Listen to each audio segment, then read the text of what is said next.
Hello students, welcome to today's class. तो हम शुरू करते हैं अपनी आज की क्लास से। हम डिस्कस करके चलेंगे अभी अब तक जो हम चैप्टर में पढ़ चुके हैं ऑलरेडी। ठीक है, उसके बाद हम आगे की क्लास करते हैं। मैं आपको टॉपिक्स याद दिला देता हूँ हमने कौन कौन से पढ़ लिए हैं अभी तक। अभी हमने सबसे पहले समझा था सर अकाउंटिंग क्या होती है, उसका मीनिंग समझा था, उसकी डेफिनेशन समझी थी। ठीक है, उसके करेक्टरिस्टिक्स समझे थे। ठीक है, उसके बाद हमने समझा था कि सर अकाउंटिंग का ऑब्जेक्टिव क्या होता है, अकाउंटिंग करने का पर्पज़ क्या है। ठीक है, उसके बाद हमने फंक्शंस ऑफ अकाउंटिंग समझे थे कि अकाउंटिंग क्या क्या काम करने में हेल्प करती है। ठीक है, किन किन चीज़ों के लिए अकाउंटिंग करना ज़रूरी है। ठीक है, और उसके बाद हमने जो अपना अगला टॉपिक देखा था, हमने टॉपिक समझा था बुक कीपिंग, अकाउंटिंग और अकाउंटेंसी में क्या क्या डिफरेंसेस होते हैं। हमने तीनों टर्म्स को डिस्कस किया था अच्छे से। ठीक है, तो होपफुली आपको वो सब समझ आ गया होगा। उसके बाद हमने जो अगला टॉपिक देखा था हमारा, उसके बाद जो हमारा अगला टॉपिक था वो था हमारा बुक कीपिंग, अकाउंटिंग और अकाउंटेंसी के बाद जो हमारा अगला टॉपिक था दैट वाज ये।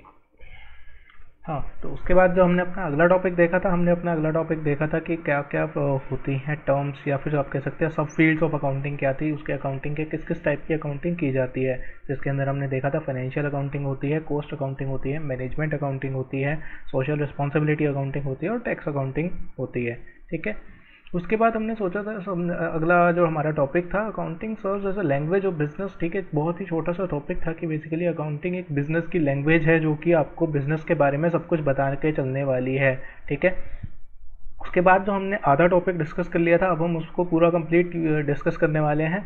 Who are the users of accounting information, यानी कि अकाउंटिंग इन्फॉर्मेशन किन किन यूज़र्स को चाहिए होती है और क्यों चाहिए होती है, ये दोनों चीज़ें हम समझ के चलेंगे।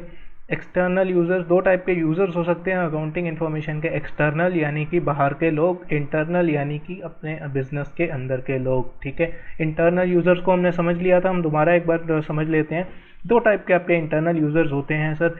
एक आपका ओनर हो गया जो इसका बिजनेस है, जिसने बिजनेस में सारा पैसा लगाया है। एक आपकी मैनेजमेंट हो गई, मैनेजमेंट यानी कि मैनेजर जो कि आपका बिजनेस रन कर रहा है आपके बिहाफ के ऊपर।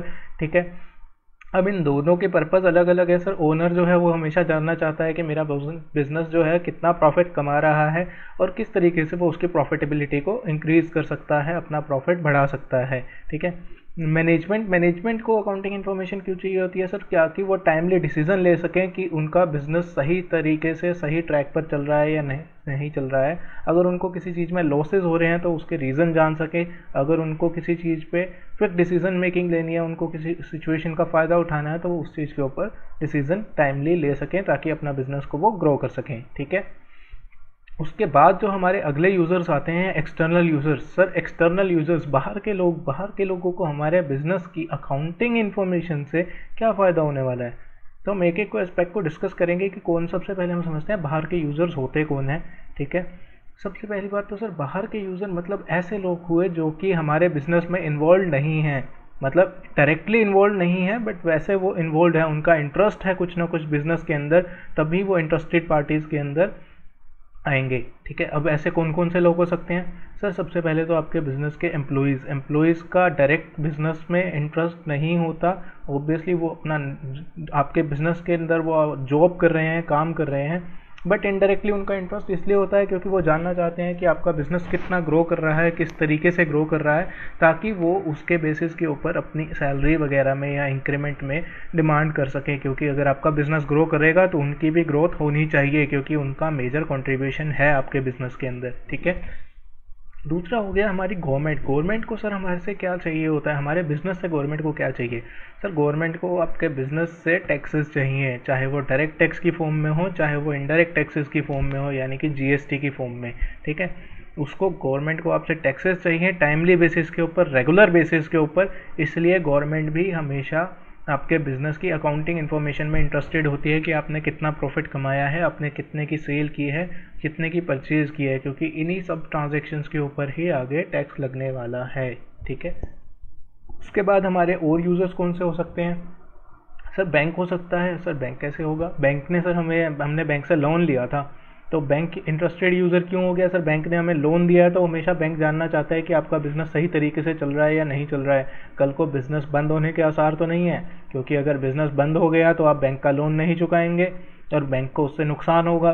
तो इसलिए बैंक भी आपका जो पोटेंशियल जो आपका लेंडर है यानी कि जो आपको लोन दे रहा है वो भी आपके लिए इंटरेस्टेड पार्टी हो गया। वो चाहे बैंक हो, इवन अदर देन बैंक से भी आप बहुत सारी फाइनेंशियल इंस्टीट्यूशंस हैं जो कि आपको लोन देती हैं आपके बिजनेस को, तो वो भी आपके इसी के अंदर ही आ जाएंगी। यानी कि जो भी आपको पैसा उधार में दे रहा है, ठीक है, ये तो हो गया जो पैसा दे रहा है, लॉन्ग टर्म लोन दे रहा है आपको उधार में। दूसरे वो लोग जो आपको गुड्स दे रहे हैं, आपका अपना स्टॉक दे रहे हैं, आपके जो आप चीज़ें बेच रहे हैं वो चीज़ें आप कहीं से खरीद भी रहे हैं, और वो खरीदी जिसने, अगर आपने उधार पे खरीदी है तो वो हमेशा जानना चाहता है, आपका क्रेडिटर यानी कि जिससे आपने उधार पे माल लिया है वो हमेशा जानना चाहेगा कि आपका बिज़नेस सही तरीके से चल रहा है या नहीं चल रहा है। क्योंकि अगर बिज़नेस सही तरीके से नहीं चलेगा तो फिर इस केस के अंदर उसको भी नुकसान हो जाएगा, क्योंकि उसको उसके पैसे वापस नहीं मिलेंगे।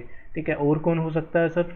इसके अलावा हो गए sir potential investors. Potential investors को आप इस तरीके से समझ सकते हैं कि मैंने तो अपने बिज़नेस में पैसा लगाया हुआ है, लेकिन अगर कुछ और लोग हैं जो मेरे साथ मेरे बिज़नेस में पैसा लगाना चाहते हैं, तो फिर वो भी इंटरेस्टेड होंगे कि सर हमारा बिज़नेस कितना ग्रो कर रहा है, हमारे को प्रॉफिट्स कितने हो रहे हैं, हमारे को लॉसेस कितने हो रहे हैं। तो ऑब्वियसली अगर उसे प्रॉफिट या लॉस जानना है तो उसके लिए अकाउंटिंग इन्फॉर्मेशन उतनी ही रेलिवेंट है। ठीक है, तो इस टाइप की सारी पार्टीज़ होती हैं, हम ये सारी पार्टीज़ एक एक करके डिस्कस करके चलते हैं। ठीक है, होपफुली आपको इसका मीनिंग तो क्लियरली समझ आ गया होगा कि एक्सटर्नल पार्टीज़ कौन सी होती हैं, इंटरनल पार्टीज़ कौन सी होती हैं। सर इंटरनल पार्टी सिर्फ दो ही होती हैं, इसके अलावा जो भी आपके बिज़नेस के अंदर इंटरेस्टेड है, यानी कि पैसा लगाना चाहता है या पैसा दे चुका है या फिर उसको कुछ आपके बिज़नेस से मतलब है, तो फिर इस केस के अंदर हमेशा वो आपकी अकाउंटिंग इन्फॉर्मेशन के ऊपर ही रिलाई करेगा, क्योंकि आपकी अकाउंटिंग इन्फॉर्मेशन ही उसे बताएगी कि आपका बिजनेस किस तरीके से चल रहा है, सही ग्रोथ कर रहा है या नहीं कर रहा है। ठीक है, तो बुक से गो थ्रू करते हैं एक बार सीधा सीधा सिंपल सा। ठीक है, accounting information is used by various groups of people who have contracted with business enterprise, यानी कि जिसने भी बिजनेस आपके बिजनेस एंटरप्राइज के साथ कॉन्ट्रैक्ट किया है। कॉन्ट्रैक्ट मतलब उसने आपके साथ बिजनेस करने का एक एग्रीमेंट साइन किया है, एक प्रॉमिस किया है, तो वो सारे के सारे आपके इंटरेस्टेड पार्टीज होते हैं। ठीक है, they use accounting information to satisfy their own needs, यानी कि उनकी खुद की कुछ मतलब होते हैं, उनकी खुद की कुछ नीड होती है कि बिजनेस किस तरीके से ग्रो कर रहा है और उसमें उनको कितना फ़ायदा होगा। तो इन सब चीज़ों को ध्यान में रखते हुए उनको आपसे इन्फॉर्मेशन चाहिए होती है। ठीक है, अब दो टाइप के यूज़र्स होते हैं अकाउंटिंग इन्फॉर्मेशन के, इंटरनल यूज़र्स और एक्सटर्नल यूज़र्स। तो इंटरनल यूज़र्स से हम बात करते हैं पहले।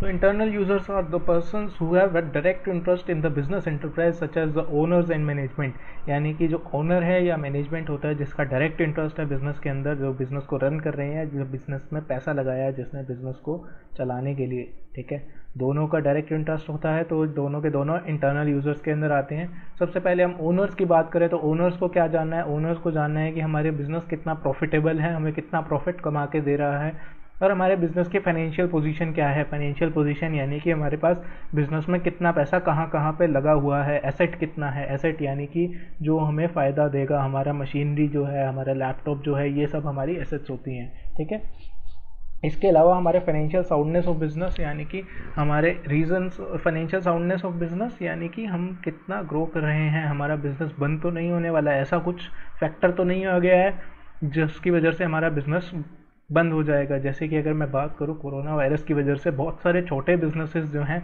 वो अफेक्ट हुए हैं, तो हो सकता है कि बहुत सारे छोटे बिजनेसेस को, अपने छोटे बिजनेसमैन को अपने बिजनेस बंद भी करने पड़े, क्योंकि अभी जो कंडीशंस हैं जिस हिसाब से वो प्रॉफिट नहीं कमा पा रहे हैं, बट उनका खर्चा ऑलरेडी हुआ है, तो हो सकता है कि उनको हेफ्टी लॉसेस की वजह से, लॉस होने की वजह से अपना बिजनेस बंद करना पड़े। तो ये सारे फैक्टर्स जानने के लिए आपको ये सारी इन्फॉर्मेशन, अकाउंटिंग इन्फॉर्मेशन बता के चलती है। ठीक है, रीजंस फॉर इंक्रीज या डिक्रीज इन प्रॉफिट्स क्या होते हैं, वैल्यू ऑफ फिक्स्ड एसेट्स यानी कि क्या सब है, ये सारी चीज़ें आपको अकाउंटिंग इन्फॉर्मेशन से मिलती है। ठीक है, दूसरे हो गए हमारे मैनेजमेंट। मैनेजमेंट का क्या रोल होता है सर? मैनेजमेंट को ऑब्वियसली टाइमली डिसीजन मेकिंग करना है। सर टाइमली डिसीजन मेकिंग हमेशा मैं क्यों बोलता हूँ, क्योंकि सर अगर कोई भी डिसीजन अगर सही टाइम पे, सही वक्त पे नहीं लिया गया तो उस डिसीजन को लेने का कोई फ़ायदा नहीं है। अगर कोरोना वायरस के टाइम पे, अभी अगर ये लॉकडाउन टाइम से अगर इंडिया ने नहीं लिया होता, डिसीज़न ना लिया होता हमारे पीएम नरेंद्र मोदी जी ने, तो फिर इस केस के अंदर ये इतना बुरे तरीके से फैल चुका होता है इस टाइम इंडिया में कि इसको कंट्रोल करना भी सबके बस के बाहर हो जाता। हर एक घर में, आप कह सकते हैं कि पूरे इंडिया में हर दूसरे घर में कोरोना वायरस होता किसी न किसी आदमी को, अगर ये टाइमली लॉकडाउन ना किया गया होता तो। ठीक है, तो इस तरीके से सर मैनेजमेंट जो है, जो कि आपके बिजनेस को रन कर रही है, उसको भी टाइमली डिसीजन लेने होते हैं, उसको क्विक डिसीजन मेकिंग करनी होती है, ताकि वो भी आपके प्रॉफिट को, आपके बिजनेस को ग्रो कर सके। ठीक है, एबनॉर्मल सर्कमस्टांसिस में वो आपको बढ़ा सके, लाइक उसको आपके बिजनेस को बढ़ा सके। ठीक है, तो उस तरीके के डिसीजन लेने पड़ते हैं। जैसे कि अभी हम बात करें तो हम फेस टू फेस क्लासेस की जगह ऑनलाइन क्लासेस के ऊपर हैं, क्योंकि हमें भी स्टूडेंट्स को अपना बेस्ट डिलीवर करना है। स्टूडेंट्स को ऑब्वियसली टेंशन हो रही है अभी सिलेबस के रिगार्डिंग, हमारे एग्ज़ाम्स के रिगार्डिंग कब होएंगे सर, हमारा सब कुछ डिले हो जाएगा तो हमारा किस तरीके से चलने वाला है। तो इन सब चीज़ों को लिए most of the institutions already online classes के ऊपर मूव कर चुके हैं। हम भी आपको फ्री ऑनलाइन क्लासेस प्रोवाइड कर रहे हैं जब तक कि ये लॉकडाउन पीरियड कंटिन्यू हो रहा है। तो आप आराम से घर बैठ के पढ़िए, आपको कोई टेंशन लेने की ज़रूरत नहीं है। आपके स्कूल्स नहीं खुले, अभी क्लासेस नहीं खुली हैं, कोई बात नहीं, जब खुल जाएंगी, जब ओपन हो जाएगा सब कुछ, तो हम आपसे फेस टू फेस भी मिलेंगे। ठीक है, तो मैनेजमेंट की अगर मैं बात करूँ तो management needs accounting information for the efficient and smooth running of business enterprise. यानी कि अगर आपको बिजनेस को स्मूथली चलाना है, ग्रो करना है टाइम से, तो उसको अकाउंटिंग इन्फॉर्मेशन की रिक्वायरमेंट होती है। ठीक है, इसके अलावा इसके अंदर बात करेंगे तो however most of the needs of management are matched by unpublished internal reports. अच्छा, अनपब्लिश्ड इंटरनल रिपोर्ट का मतलब क्या होता है सर? अनपब्लिश्ड यानी कि कुछ एक इन्फॉर्मेशन ऐसी होती है जो सिर्फ मैनेजमेंट के लिए काम की होती है, मैनेजमेंट को डिसीजन मेकिंग में हेल्प करके चलती है, उसका एक्सटर्नल यूज़र को कोई फ़ायदा नहीं होता, इसलिए वो इन्फॉर्मेशन, अकाउंटिंग इन्फॉर्मेशन भी, कुछ एक अकाउंटिंग इन्फॉर्मेशन एक्सटर्नल यूज़र्स को नहीं दी जाती, वो सिर्फ मैनेजमेंट के इंटरनल पर्पज़ के लिए होती है, ताकि वो आपके बिजनेस को टाइमली रन कर सकें। सच अनपब्लिश्ड और internal reports provide the information relating to cost of product क्या है, speed of increase in cost of production. यानी कि अगर मैं बात करूं तो अभी के टाइम पे हमें जैसे ज़्यादा वेंटिलेटर्स वगैरह की ज़रूरत है, तो अगर कोई वेंटिलेटर मैन्युफैक्चरिंग यूनिट है तो वो कितनी स्पीड से अपना प्रोडक्शन इंक्रीज़ कर सकती है ताकि वो मैक्सिमम डिमांड को मीट कर सके। प्रॉफिटेबिलिटी ऑफ ईच प्रोडक्ट, यानी कि कौन सा प्रोडक्ट कितना प्रॉफिट कमा के दे रहा है। अगर हम एक से ज़्यादा प्रोडक्ट बना रहे हैं, लाइक मैं पेन भी बना रहा हूँ, मैं पेंसिल भी बना रहा हूँ, मैं रबड़ भी बना रहा हूँ, मैं इरेज़र भी बना रहा हूँ, तो फिर इस केस के अंदर इन चारों प्रोडक्ट्स की प्रॉफिटेबिलिटी अलग अलग होगी। ठीक है, तो सबकी प्रॉफिटेबिलिटी जानने के लिए भी मैनेजमेंट को रिपोर्ट्स चाहिए होती हैं। इंफॉर्मेशन सिस्टम के थ्रू आज के डेट में ये रिपोर्ट्स काफ़ी ईजिली अवेलेबल हो जाती हैं मैनेजमेंट को, जिससे कि वो अपना टाइमली और क्विक डिसीजन मेकिंग कर सकें। ठीक है, management has direct access to these unpublished confidential reports which contain valuable information, जो कि एक्सटर्नल यूजर्स को नहीं दी जाती। अच्छा सर, ये एक्सटर्नल यूजर्स को क्यों नहीं दी जाती? सर, एक्सटर्नल यूजर्स में आपके कॉम्पिटिटर भी तो होते हैं। सर, अगर आपके कॉम्पिटिटर को आपकी इंटरनल इन्फॉर्मेशन मिल गई, वो जान गया कि आपका प्रोडक्ट कितने में बन रहा है और उसके अंदर क्या क्या मिलाया जा रहा है, तो सर वो भी वही प्रोडक्ट बना लेगा, तो आपको एडवांटेज कहाँ रहेगा?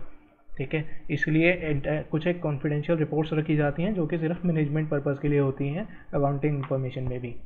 उसके बाद हमारे अगले आते हैं एक्सटर्नल यूज़र्स। एक्सटर्नल यूज़र्स आपके, जैसा कि हमने डिस्कस किया कि बहुत सारे टाइप के एक्सटर्नल यूज़र्स हो सकते हैं जिसको आपके बिजनेस के अंदर इंटरेस्ट है। ठीक है,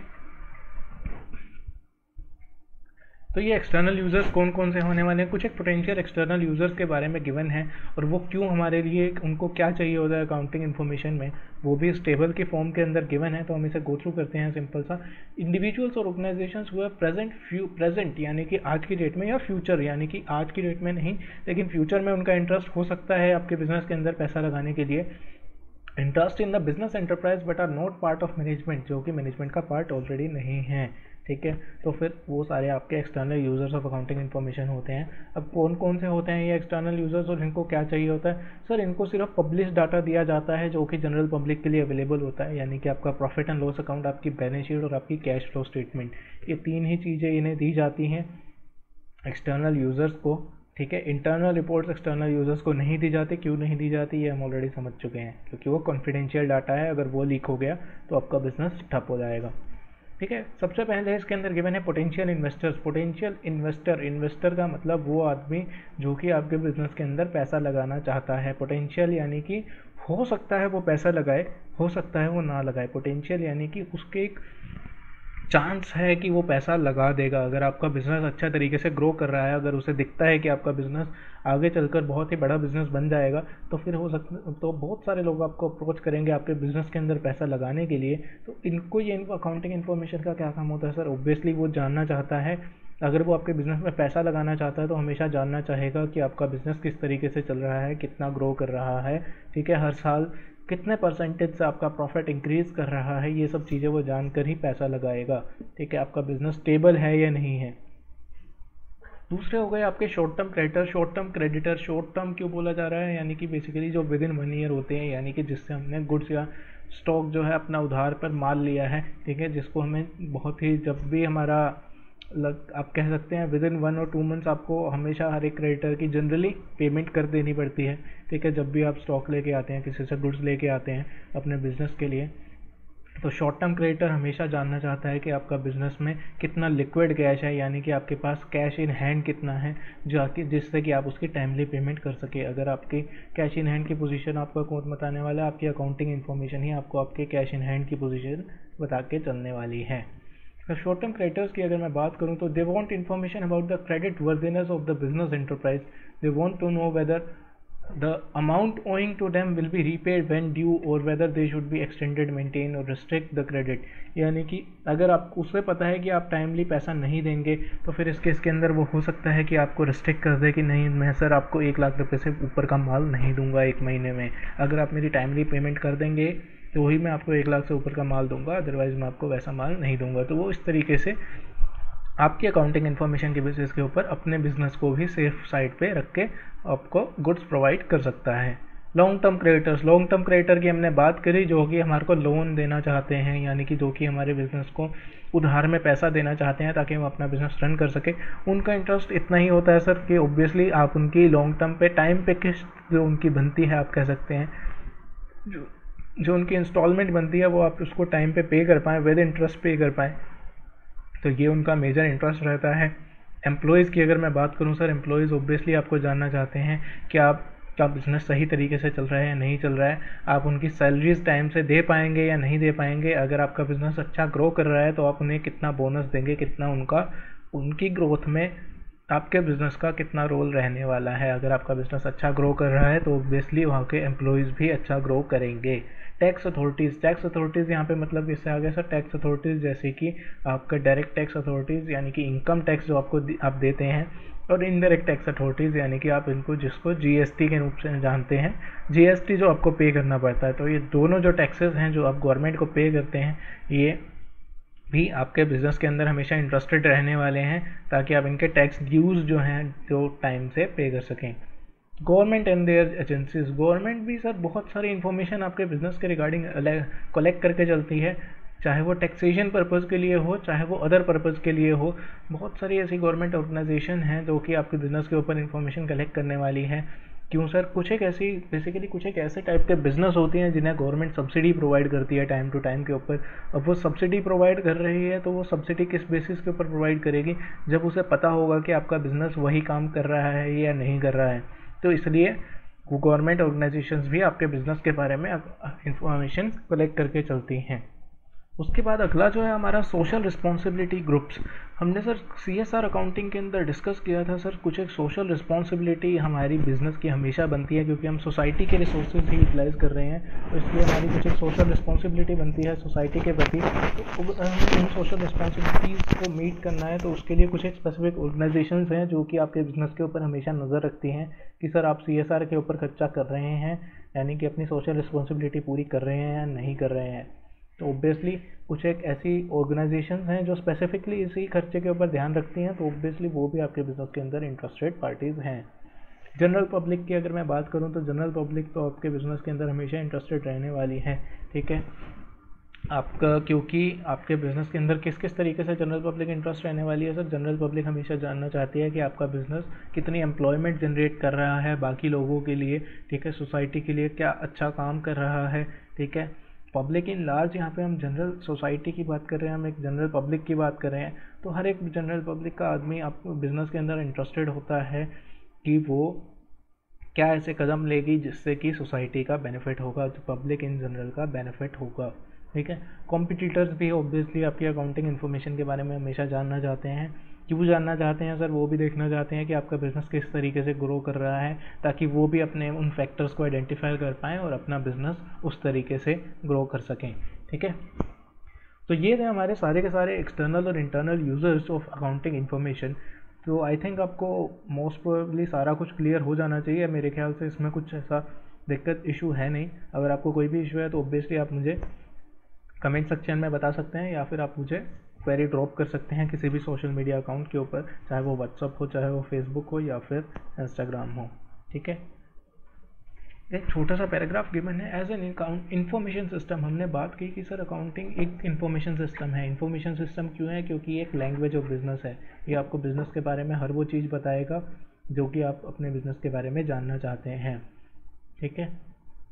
तो it provides as an information system, it provides information to all the users of business, चाहे वो internal users हों, चाहे वो external users हों, जो भी आपके बिजनेस के बारे में जानना चाहते हैं उन सबको ये उस तरीके से इंफॉर्मेशन प्रोवाइड करके चलता है।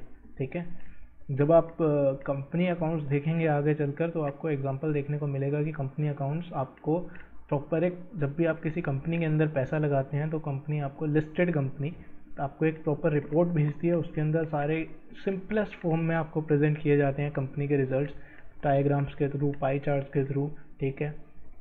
ताकि आप उस कंपनी के रिजल्ट्स को समझ पाएँ, ये जान पाएँ कि कंपनी ने किस चीज़ में कितना पैसा खर्च किया है। ठीक है। जब आप अपना प्रोजेक्ट वर्क करेंगे तो होपफुली आपको ये चीज़ें देखने को मिल जाएंगी।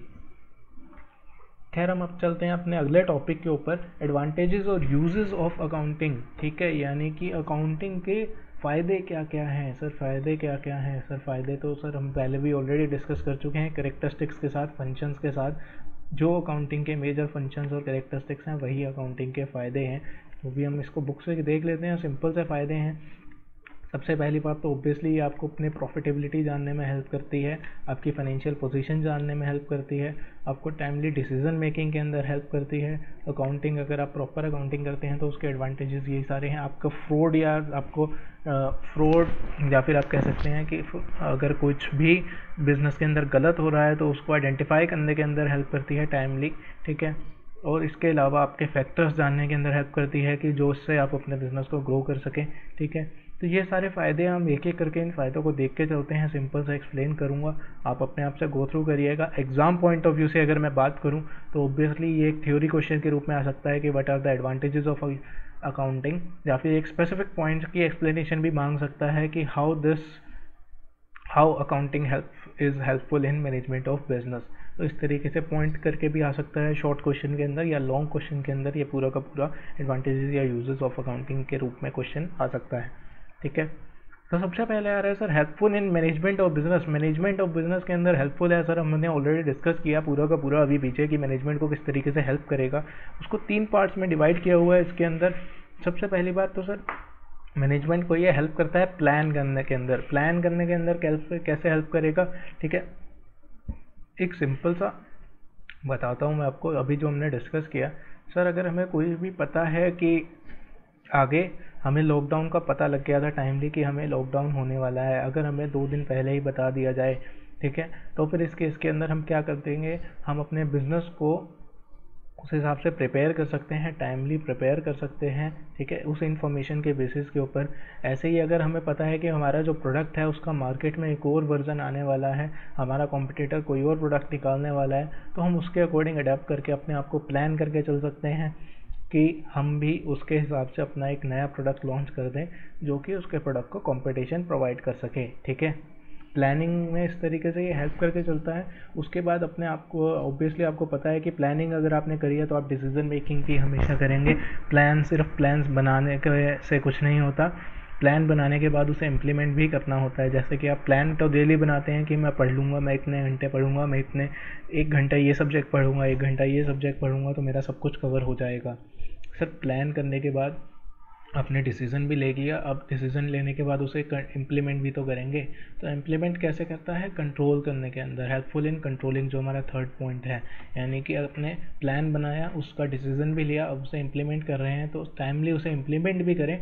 तो उस डिसीज़न को इम्प्लीमेंट करके आपसे सही तरीके से फॉलो किया या नहीं किया, तो इस चीज़ को कंट्रोल रखने के अंदर भी ये अकाउंटिंग इन्फॉर्मेशन आपको बता के चलेगी टाइम से, ठीक है, कि आपका बिजनेस किस तरीके से चल रहा है।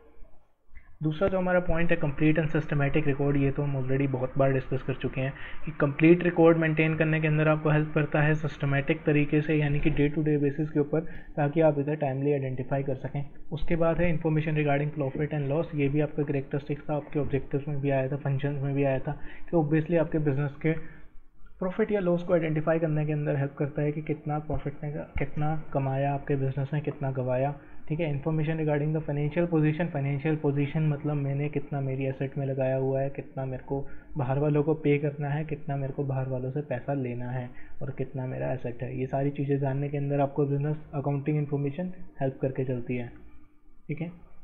एनेबल्स कंपेरेटिव स्टडी सर हमने पीछे भी डिस्कस की थी हमारे ऑब्जेक्टिव्स के साथ में, यानी कि जब आप इस साल की अपने अकाउंटिंग इन्फॉर्मेशन को बिजनेस की आप पिछले साल से कंपेयर करते हैं, तो तब कंपेरिजन तो ऑब्वियस सी बात है तभी कर पाएंगे जब आप अकाउंटिंग इन्फॉर्मेशन बनाएंगे, ठीक है। तब आप तो अगर आपने अकाउंटिंग इन्फॉर्मेशन प्रॉपर बनाई है तो उसका एडवांटेज यही है कि आप इन्फॉर्मेशन कंपेयर कर पाएंगे तो आप हमेशा जान पाएंगे कि हमारा बिजनेस में क्या क्या चेंजेस आए हैं पिछले साल, किस किस चीज़ों पे ज़्यादा खर्चा किया गया था, किस किस चीज़ों पे कम खर्चा किया गया था, और प्रोपोर्शनली हमारा रेवेन्यू उस हिसाब से हमारा जो इनकम है कितना बढ़ा है पिछले साल से, ठीक है। तो ईयर ऑन ईयर कंपैरिजन के अंदर भी आपको अकाउंटिंग इन्फॉर्मेशन हेल्प करके चलता है। टैक्स लायबिलिटी यानी कि जो चाहे डायरेक्ट टैक्स हो या इनडायरेक्ट टैक्सेस हो, उसकी कंपटीशन के अंदर आपको अकाउंटिंग इन्फॉर्मेशन करने के अंदर हेल्प करके चलती है। एविडेंस इन लीगल मैटर, ये हमने सर सबसे पहले डिस्कस किया था नीड ऑफ अकाउंटिंग के अंदर कि अकाउंटिंग की ज़रूरत क्यों पड़ती है। सर अकाउंटिंग इन्फॉर्मेशन अगर हमने मेंटेन की है तो हमारे को एज एन एविडेंस वो हमेशा काम आके चलती है कोर्ट ऑफ लॉ के अंदर। इसके ऊपर हमने सिंपल सा एक एग्जांपल देखा था कि अगर मैंने राम से 1000 रुपये लेने हैं और कल को मैं बोलूँ कि राम सर मेरे पैसे वापस कर दो, उसने बोला कि सर कौन से पैसे, कैसे पैसे, मैंने तो आपको कोई पैसे नहीं देने। तो अगर मैंने अपने प्रॉपर अकाउंटिंग इन्फॉर्मेशन के अंदर उसे रिकॉर्ड किया है तो मैं उसके अगेंस्ट के कोर्ट में केस कर सकता हूँ, और उस कोर्ट केस के अंदर मैं अपनी अकाउंटिंग इन्फॉर्मेशन प्रेजेंट करूँगा as a proof, as a evidence कि सर ये देखो मैंने इससे इतना पैसा लेना है, इसने मेरे से इस तारीख पे इतना माल लिया था, ठीक है। तो एज एन एविडेंस भी है आपके लीगल मैटर्स के अंदर एज एन एविडेंस काम आता है, ठीक है। फैसिलिटेट सेल ऑफ बिजनेस, ये आपके लिए थोड़ा सा नया पॉइंट है। कल को अगर आप अपना बिजनेस बेचना चाहते हैं किसी और को रनिंग फॉर्म में ही, यानी कि एक चली चुलाई दुकान अगर आप किसी को बेचना चाहते हैं तो आप किस तरीके से बेचेंगे। सबसे पहले आप जानेंगे कि आपके पास कितने रुपए का सामान पड़ा है उसके अंदर, ठीक है, वो सारा आप कंप्यूट करेंगे। अगर आप रेगुलर अकाउंटिंग इन्फॉर्मेशन मेंटेन रखते हैं तो आपको वो किसी भी दिन आप आइडेंटिफाई करके निकाल सकते हैं वो इन्फॉर्मेशन कि आपके पास कितना सामान पड़ा है, कितने की आपके पास मशीनरी पड़ी है, और उसका फेयर वैल्यू क्या है। आप उस बेसिस के ऊपर अपने बिजनेस को रनिंग फॉर्म के अंदर कितना आपको बाहर वालों को पैसा देना है, ये सब लेस करके आप अपनी नेट बिजनेस की वैल्यू निकालेंगे, और उस बिजनेस वैल्यू के ऊपर आप किसी दूसरे पर्सन को अपना बिजनेस बेच सकते हैं, ठीक है। Helpful in raising loans raise करने में ऑब्वियसली बैंक या फाइनेंशियल इंस्टीट्यूशन कभी भी आपको लोन इसलिए ही देगा ताकि वो आपका, अगर वो जानता है कि आपका बिज़नेस सही तरीके से ग्रो कर रहा है या फिर आपका बिज़नेस स्टेबल चल रहा है, यानी कि उसमें नुकसान होने की कोई गुंजाइश नहीं है, ठीक है। वो नुकसान होने की गुंजाइश कैसे पता लगेगी सर, अगर आप अकाउंटिंग इन्फॉर्मेशन मेंटेन करते हैं तभी तो आपको पता लगेगी कि आपका बिज़नेस नुकसान में चल रहा है या गेन में चल रहा है, ठीक है। इसके अलावा हेल्पफुल इन पार्टनरशिप अकाउंट्स हम जो डिस्कस करेंगे हमारी क्लास 12th के अंदर आएंगे ये, ठीक है। पार्टनरशिप के रूप में अगर आप बिजनेस, यानी कि पार्टनर क्या होता है बेसिकली, सोल प्रोप्राइटर, दो तीन टर्म्स होती हैं, सोल प्रोप्राइटर, कंपनी अकाउंट्स और partnership accounts. Majorly in 3 forms के अंदर बिजनेस रन किया जाता है। हालांकि एक नई फॉर्म भी है limited liability partnership LLP, but वो चौथी फॉर्म थोड़ी आपके लिए कम रेलिवेंट है इस लेवल के ऊपर। अभी हम बात करें तो 3 फॉर्म ऑफ बिजनेस होता है। सोल प्रोप्राइटरशिप यानी कि इकलौता आदमी, सोल यानी कि एक बंदा SOLE सोल, एक बंदा जब बिजनेस रन कर रहा है तो उसे सोल प्रोप्राइटरशिप बिजनेस कहा जाता है। पार्टनरशिप नाम से ही पता लग गया ऑब्वियसली, जब एक की जगह 2 लोगों ने अपने बिजनेस के अंदर पैसा लगाया है तो वो आपका पार्टनरशिप अकाउंट्स हो गए, ठीक है। एक की 2 या 2 से ज़्यादा भी हो सकते हैं वो लोग। और कंपनी अकाउंट्स, कंपनी है बेसिकली आपकी अलग फॉर्म होती है, आप कह सकते हैं उसमें कम से कम भी 2 या 2 से ज़्यादा लोग ही पैसा लगा के चलते हैं। लेकिन क्या होता है सर, उसके अंदर जो हमारी जो मैनेजमेंट होती है वो अलग होती है, यानी कि जो बिज़नेस रन करेंगे वो अलग होते हैं, जो पैसा लगाएंगे वो अलग होते हैं। कंपनी की एग्जिस्टेंस आपके शेयर होल्डर से अलग होकर चलती है। शेयर होल्डर यानी कि जिसने बिज़नेस में शेयर खरीदे हैं, ठीक है। तो मेजरली इन 3 फॉर्म्स के थ्रू आपके बिजनेसेस के अंदर अपना बिजनेस रन किया जाता है, बिजनेस के अंदर पैसा लगाया जाता है। तो अगर आप पार्टनरशिप अकाउंट्स बनाना चाहते हैं, यानी कि एक से ज़्यादा बंदा है अगर बिज़नेस के अंदर जिसने पैसा लगाया है, तो दोनों लोग आपस में जानना चाहेंगे कि हमारा बिज़नेस किस तरीके से ग्रो कर रहा है, या फिर मैंने कितना पैसा लगाया है उसके बेसिस के ऊपर वो जानना चाहेगा कि मुझे कितना प्रॉफिट मिलना चाहिए था। दूसरा बंदा भी जानना चाहेगा सर मैंने बिज़नेस में कितना पैसा लगाया और उसके अकॉर्डिंग मुझे कितना प्रॉफिट मिलना चाहिए। तो दोनों की इन्फॉर्मेशन नीड सेटिस्फाई हो सके, तो इसलिए अकाउंटिंग प्रॉपर मेंटेन करना ज़रूरी है। Prevention, detection, error around fraud, ये भी हम ऑलरेडी डिस्कस कर चुके हैं, ठीक है, कि एरर या फ्रॉड को आइडेंटिफाई करने के अंदर ऑब्वियसली आपको अकाउंटिंग इन्फॉर्मेशन हेल्प करके चलती है। ये सारे आपके एडवांटेजेस थे, एडवांटेजेस ऑफ अकाउंटिंग इन्फॉर्मेशन, ठीक है। इन्हें एक बार हम पढ़ लेते हैं, सिंपल सा गो थ्रू कर लेते हैं बुक के अंदर, बुक क्या कहती है, उसके बाद हम अपनी आज की क्लास को एंड करेंगे यहीं पे, ठीक है। थोड़ी सी छोटी क्लास है, कोई बात नहीं। कल हम इस चैप्टर को मोस्ट प्रोबेबली क्लोज कर देंगे, चैप्टर ख़त्म कर देंगे। उसके बाद हम अपने एक्सरसाइज के कुछ एक क्वेश्चंस को डिस्कस करके चलेंगे और उसके बाद आपको होमवर्क भी देंगे, ठीक है। तो बुक से अगर मैं बात करूं तो एडवांटेजेस या यूजर्स ऑफ अकाउंटिंग इन्फॉर्मेशन, सबसे पहला पॉइंट जो है helpful in management of business, business को मैनेज करने के अंदर हेल्प करके चलती है अकाउंटिंग इन्फॉर्मेशन। तो मैनेजमेंट को obviously day to day information के बेसिस के ऊपर बहुत डे टू डे जो भी आपकी ट्रांजैक्शंस हो रही हैं उसके बेसिस के ऊपर मैनेजमेंट को बहुत सारी इन्फॉर्मेशन चाहिए होती है ताकि वो बिजनेस को टाइमली रन कर सके। तो किन 3 फॉर्म्स के अंदर मेजरली हेल्प करके चलती है जो हमने डिस्कस किया। Helpful in planning, management would like to know whether the sales are increasing और decreasing and also the speed of increase of cost of production, यानी कि कितना कॉस्ट ऑफ प्रोडक्शन यानी कि पैसा कितना लग रहा है मेरा एक प्रोडक्ट बनाने में। मेरा अगर मैं बात करूं तो मेरे को एक लैपटॉप लगाने में सर मेरे 20,000 रुपीज़ की कॉस्ट आ रही है। तो अगर मैं आज की डेट में बात करूं, क्योंकि हमारे रिसोर्सेज काफ़ी लिमिटेड हो गए हैं, तो ड्यू टू कोरोना वायरस हमारी जो कॉस्ट ऑफ प्रोडक्शन है हो सकता है कि वो 20 से 30 हो गई हो, क्योंकि हमें पीछे से गुड्स ही बहुत ही हाई प्राइसेस के ऊपर मिल रहे हैं या फिर काफ़ी ज़्यादा डिलेड बेसिस के ऊपर मिल रहे हैं, जिससे हमारी कॉस्ट ऑफ प्रोडक्शन इंक्रीज़ हो रही है। तो उसको टाइमली कंट्रोल करने के लिए, ताकि कॉस्ट ऑफ प्रोडक्शन जितना आपका कॉस्ट का जो कम होगा उतना ही आपका प्रॉफिट मार्जिन ज़्यादा होगा। यानी कि अगर मुझे एक गुड्स बनाने में 50 रुपये की कॉस्ट आती है और मैं उसे 100 रुपये में मार्केट में बेचता हूँ तो मैं 50 रुपये का प्रॉफिट कमाता हूँ, ठीक है। अब धीरे धीरे क्या हो रहा है सर, मेरी ना कॉस्ट ऑफ प्रोडक्शन बढ़ के 50 की जगह 70 रुपये पहुँच गई है, जबकि मेरा सेलिंग प्राइस अभी भी वही का वही है 100 रुपये। तो मेरा जो मार्जिन है वो बच गया सिर्फ 30 रुपये का। तो ऐसा क्यों हुआ, उसके रीजंस आइडेंटिफाई करके मैनेजमेंट को टाइमली प्लानिंग करनी पड़ेगी ताकि वो कॉस्ट ऑफ प्रोडक्शन को जितना हो सके मिनिमम रख सके, जिससे कि आपका प्रॉफिट मार्जिन हमेशा ज़्यादा हो। यानी कि 70 पहुँचने नहीं दिया जाना चाहिए उसे, उसके ऊपर टाइमली डिसीजन लिया जाए, उसको प्लान करके कुछ और रिसोर्सेज चेंज की जाए। लाइक अगर मैं बात करूँ तो ये 50 से 70 इसलिए हुआ था सर क्योंकि हमारा जो वेंडर है, पुराना जो वेंडर है जो हमें रॉ मटेरियल प्रोवाइड कर रहा है हमारा गुड्स बनाने के लिए, वो हमें ना अपना बहुत ही महंगा देता है रॉ मटेरियल। तो हम क्या करेंगे सर, हम प्लान करेंगे कि अच्छा हमारे को इसके अलावा और कौन से लोग जो हैं वो जिससे हम रॉ मटेरियल दे सकते हैं सस्ते दामों के ऊपर, सेम क्वालिटी बट सस्ते प्राइस के अंदर। तो जो भी हमें सस्ता लगेगा हम उसके ऊपर स्विच करेंगे, ठीक है। उसके बाद उससे माल लेंगे ताकि हम अपनी कॉस्ट को दोबारा फिर से रिड्यूस कर सकें, ठीक है। तो इस तरीके से प्लानिंग के अंदर ये हेल्प करके चलता है। All such information is provided by accounting. और अगर आप ऑब्वियसली अकाउंटिंग करेंगे तो हमने एक एस्पेक्ट डिस्कस किया था कॉस्ट अकाउंटिंग का, तो कॉस्ट अकाउंटिंग आपको ये सब चीज़ें बताकर चलती है, ठीक है।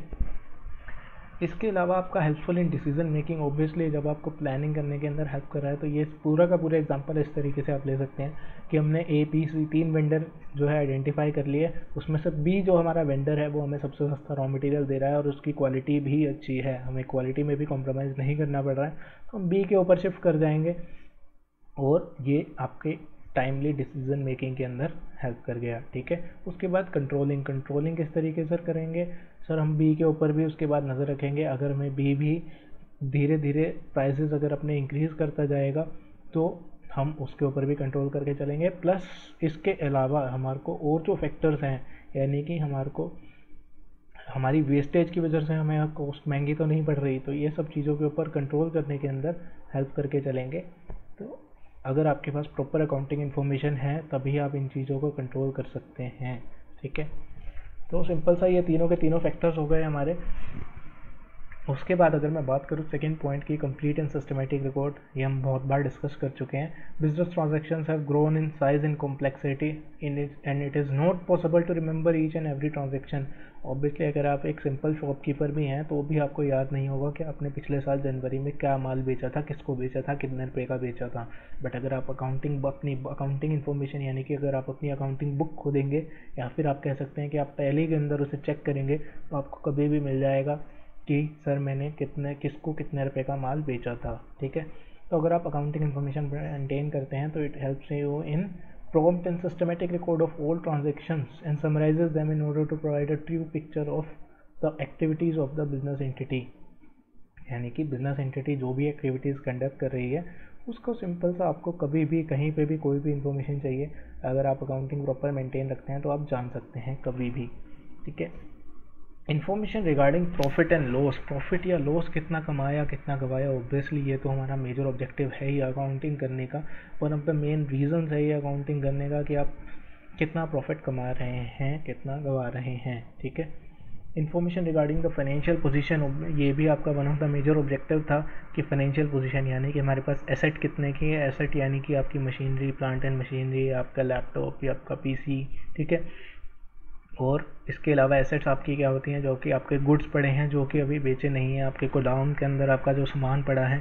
ठीक है, वो भी आपकी एसेट हो गई। इसके अलावा एसेट क्या है, जो आपको पैसा मिलना है किसी और से, वो भी आपका ही पैसा है तो आपकी एसेट हुई। ठीक है, इसके अलावा जो आपको कब अपना पैसा किसी और को देना है जिससे आपने गुड्स उधारी पे लिए थे, तो ऐसा तो है नहीं कि उसको पैसे नहीं देने।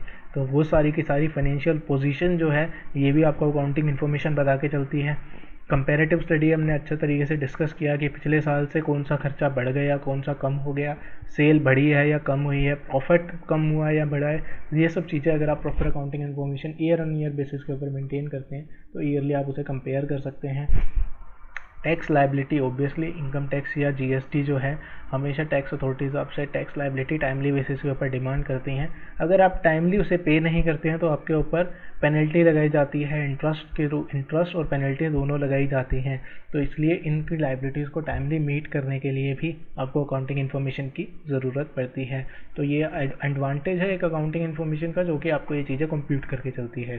ठीक है, evidence in legal matter, obviously हमने डिस्कस किया कि अकाउंटिंग इन्फॉर्मेशन जो कि प्रॉपरली मेंटेन किया गया है, अगर आप प्रॉपर जो गाइडलाइंस गिवन है उसी के बेसिस के ऊपर अपनी अकाउंटिंग इन्फॉर्मेशन बना के चलती है तो फिर इस केस के अंदर they are acceptable in court of law as evidence. यानी कि एविडेंस के रूप में आप इन्फॉर्मेशन कोर्ट में पेश कर सकते हैं ताकि आप अपनी बात को सही साबित कर पाएँ। फैसिलिटेट सेल ऑफ बिज़नेस, इसके ऊपर हमने डिस्कस किया कि अगर बिज़नेस को हम सेल करना चाहते हैं तो हमारी फाइनेंशियल पोजीशन हमें बताती है कि हमारा नेट बिज़नेस का वर्थ कितना है, हमारा बिज़नेस कितने, तो हमारे नेट बिज़नेस की वर्थ जानने के अंदर हेल्प करती है आपको अकाउंटिंग इन्फॉर्मेशन, जिससे कि आप अपने बिज़नेस की वैल्यू निकाल सकते हैं। ठीक है, उसके बाद आ गया हेल्पफुल इन रेजिंग लोन्स। ये भी हमने डिस्कस किया था कि अकाउंटिंग इन्फो अगर बैंक या कोई भी फाइनेंशियल इंस्टीट्यूशन है वो हमेशा जानना चाहेगी कि आपकी कैश फ्लो स्टेटमेंट यानी कि आप कितना पैसा डेली बेसिस के ऊपर कमा लेते हैं या फिर मंथली बेसिस के ऊपर या वीकली बेसिस के ऊपर कितना पैसा कमा रहे हैं, आपकी कैश की लिक्विडिटी कितनी है, आप उनकी इंस्टॉलमेंट जो है वो टाइमली रीपे कर पाएंगे या नहीं कर पाएंगे। तो ये सब चीज़ें जानने के लिए आपको अकाउंटिंग इन्फॉर्मेशन हेल्प करके चलती है। हेल्पफुल इन पार्टनरशिप अकाउंट्स, अगर आप एक से ज़्यादा पार्टनर के रूप में अगर आप बिज़नेस ऑपरेट कर रहे हैं तो हर पार्टनर जानना चाहता है कि उसका प्रॉफिट के अंदर शेयर कितना है, उसने कितना पैसा लगाया था, उसके अकॉर्डिंग उसे सही रेमुनरेशन मिल रहा है या नहीं मिल रहा है। इसके अलावा helpful in detecting errors and fraud, अगर मेरा अकाउंटेंट मेरा कैश लेके भाग गया और मेरी अकाउंटिंग प्रॉपर हो रखी है तो मैं उसे आइडेंटिफाई कर सकता हूँ कि मेरे पास इतने रुपये का कैश होना चाहिए था जबकि मेरे पास इतने रुपये का कैश मिसिंग है। तो इस तरीके से कोई भी एरर या फ्रॉड होते हैं तो उसे भी बिज़नेस के रूप में आपको अकाउंटिंग इन्फॉर्मेशन जो है वो मैक्सिमम तौर पे आपको बता देती है। हालांकि अगर हम आगे की बात करेंगे, जब हम आगे डिस्कस करेंगे तो कुछ एक ऐसे टाइप के फ्रॉड होते हैं जो कि अकाउंटिंग इन्फॉर्मेशन से आइडेंटिफाई नहीं हो पाते, बट उनको भी आइडेंटिफाई करने का आज की डेट के अंदर ईजी तरीका है। ठीक है, तो अभी के लिए अगर हम जो बात कर रहे हैं तो मैक्सिमम टाइप के फ्रॉड जो है आपको अकाउंटिंग इन्फॉर्मेशन आइडेंटिफाई करने के अंदर हेल्प करके चलती है। ठीक है, तो आज की क्लास में हम इतना ही डिस्कस करेंगे। ठीक है, उसके बाद कल जो हमारे टॉपिक्स रह गए हैं, लिमिटेशंस ऑफ अकाउंटिंग, उसके बाद हमारा जो कैरेक्टरिस्टिक्स ऑफ अकाउंटिंग इन्फॉर्मेशन है, ये दो चीज़ें हम डिस्कस करके चलेंगे। और उसके बाद हम जो है कुछ क्वेश्चंस डिस्कस करेंगे पीछे वाली एक्सरसाइज से। ठीक है, और फिर हमारा जो चैप्टर 1 है वो ख़त्म हो जाएगा। होपफुली आप इसको साइड बाय साइड रीड कर रहे हैं। ठीक है, अगर आपको कुछ भी इशू है, आपको कोई भी पॉइंट दोबारा डिस्कस करना है, तो आप मुझे मैसेज ड्रॉप कर सकते हैं। So thank you so much for attending today's class. Bye bye.